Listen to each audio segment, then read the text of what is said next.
et qu'on obtienne de l'aide. Et ça finit par gangréner toute l'école.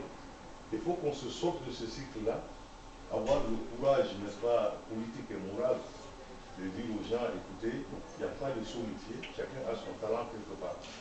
Si tu es un bon menuisier, probablement tu peux faire des fois une vie financièrement supérieure à celle d'un fonctionnaire, si tu es bon dans ce que tu fais.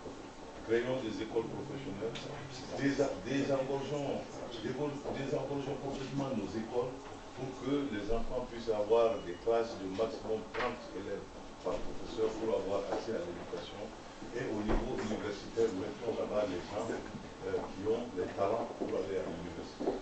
Si nous faisons ces choses et que nous concentrions nos ressources sur les départements qu'on va renforcer, les départements qui ont trait à la santé, à l'agriculture, à l'élevage, à la pêche, les départements qui ont trait aux infrastructures, les infrastructures routières, la génération d'énergie, là, on va investir une situation dans ça, former des gens dans ça, donc on a besoin pour vraiment immédiatement développer le pays. Cela ne veut pas dire qu'on ne va pas avoir des poètes. Non, ça dit qu'aujourd'hui, la majorité de nos enfants vont faire la comptabilité ou les finances. Il n'y a pas de finances. Et puis tu vas faire la comptabilité pour compter quoi? Il n'y a rien à compter. Au lieu de ça, va prendre un travail qui te permet d'aller construire une route ou de faire des choses utiles.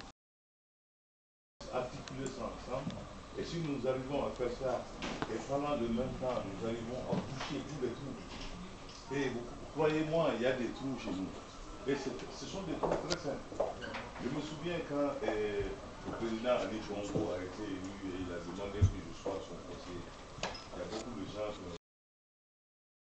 Mais moi, je dis aux gens, quand quelqu'un en Afrique me demande de l'aide pour faire avancer